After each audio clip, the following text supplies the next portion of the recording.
Bismillahirrahmanirrahim. Assalamualaikum warahmatullahi wabarakatuh.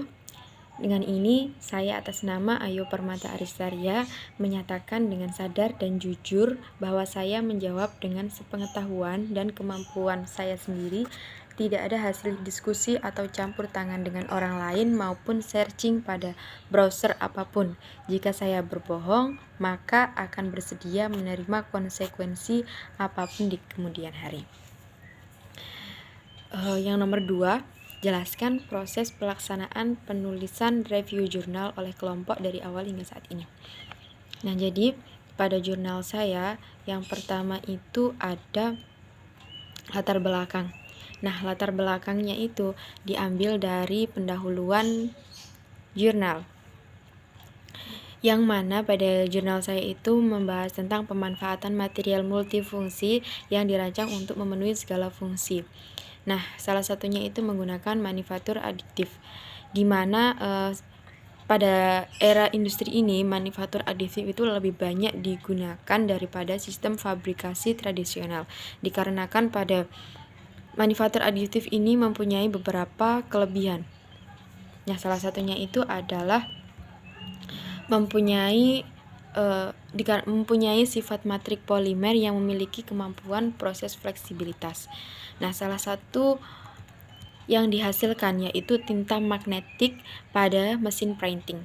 Namun, pada metode ini zat pelarutnya itu biasanya beracun, sehingga dibuat metode UV curing fotopolimerisasi sebagai metode ramah lingkungan. Nah, untuk langkah selanjutnya yaitu menentukan permasalahan. Pada jurnal saya ini, permasalahannya adalah untuk mencari tahu tentang penggunaan manufaktur aditif dan analisa karakterisasi dari beberapa bahan. Nah, bahan yang digunakan itu yang pertama ada poliuretan akrilat dengan partikel magnetik yang berbeda, ada magnetit, kobalt ferit oksida, dan paduan besi boron neodymium. Nah, untuk selanjutnya, tujuan dari jurnal saya ini adalah untuk mengetahui karakteristik dari masing-masing bahan tersebut. Langkah selanjutnya yaitu menentukan bab 2, yaitu tinjauan pustaka. Nah, ini bisa diambil dari kata kunci jurnal.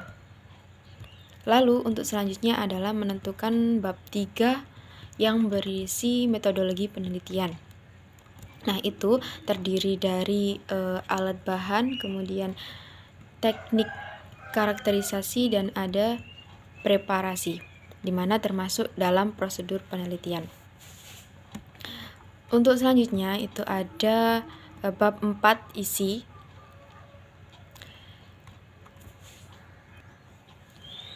Untuk nomor yang selanjutnya, kenapa saya memilih material magnetik?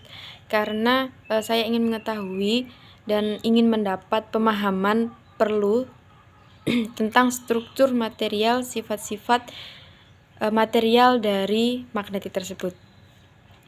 Nah, strategi yang digunakan dalam jurnal penelitian tersebut dengan menggunakan metode UV curing fotopolimerisasi, di mana metode ini merupakan salah satu metode yang ramah lingkungan karena memiliki beberapa kelebihan. Nah, kelebihannya itu ada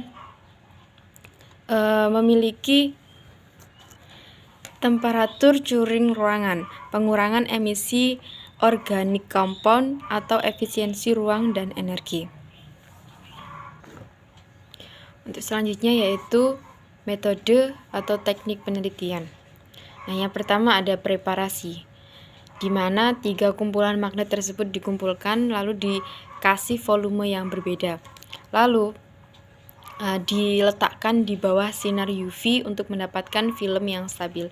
Setelah itu ditaruh di dalam ruangan hingga 3 jam pada suhu 35 derajat Celcius untuk mendapatkan desagregasi bubuk yang baik. Kemudian sampel tersebut ditaruh di dalam suhu kamar selama 2 jam sampai memperoleh dispersi bubuk yang baik.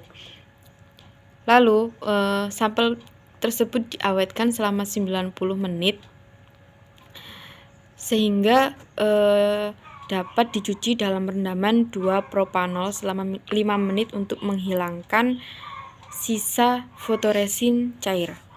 Nah, akhirnya sampel tersebut dikeringkan di udara dan disimpan pada suhu kamar tanpa penerangan untuk mengetahui karakterisasi dari suatu sampel. Nah, ketebalan dari setiap film itu bisa diukur dengan kapiler digital, elektronik, power fix dengan beberapa ketebalan yang berbeda. Nah, untuk yang selanjutnya adalah teknik karakterisasi. Setelah proses fotopolimerisasi tadi itu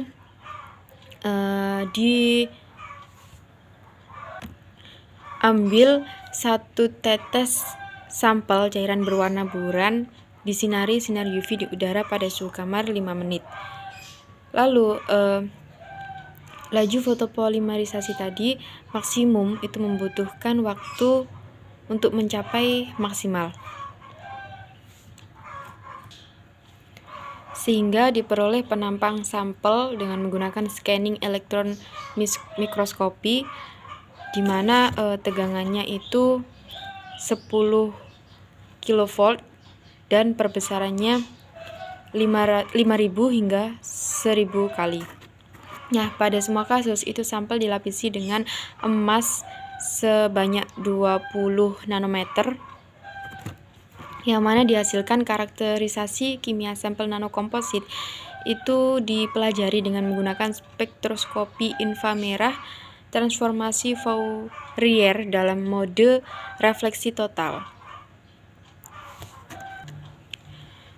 Selanjutnya, bahan yang digunakan itu ada poliuretan akrilat yang digunakan sebagai polimer atau matriks yang dapat diteliti dengan UV, dan 3 partikel magnetik yang berbeda yang digunakan sebagai magnet komposit film. Nah, yang pertama itu ada magnetik dengan ukuran kemurnian yaitu 99%.